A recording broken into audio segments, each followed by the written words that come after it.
From India, to Padmanabh Gopinath. What do you think prejudice is, Gopi? I think prejudice is willful ignorance. It is dictated only by emotion, and the fear and suspicion it creates has caused more bloodshed than anything else I can think of. And as all great people, I always seem to think that they're English, and aren't I lucky to be an English person because it's so nice? Well, that's extremely interesting because I've noticed that most Englishmen think that history began with the signing of the Magna Carta.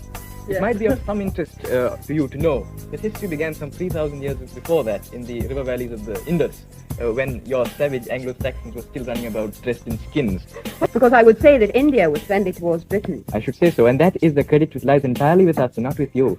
And in the second place, I should also say that your policy of saying that all these countries wished for it, it was you who was putting the wish in their mouths.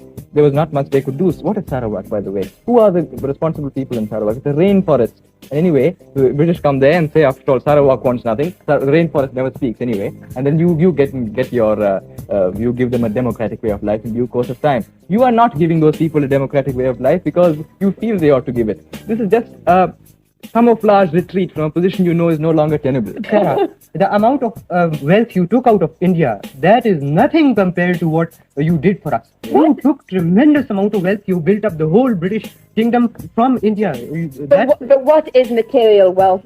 You know what material wealth is. I wonder.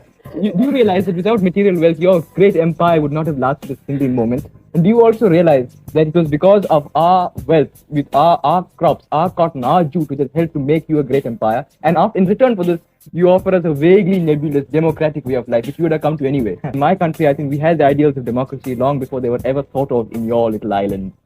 When did you have the idea of We democracy? had the ideals of democracy. We had the village councils, what we call the village panchayats, where the elected elders of the village managed the village as an administrative unit. That was done as far back 3,500 years before Christ. Oh, I think Yes, you do. Yes, That's I my own entirely opinion. disagree. I think it's something that's ingrained in the Hindus and the Muslims from time immemorial when we were little painted blue savages running around in skins. Well, let me tell you, by the time when you're a little blue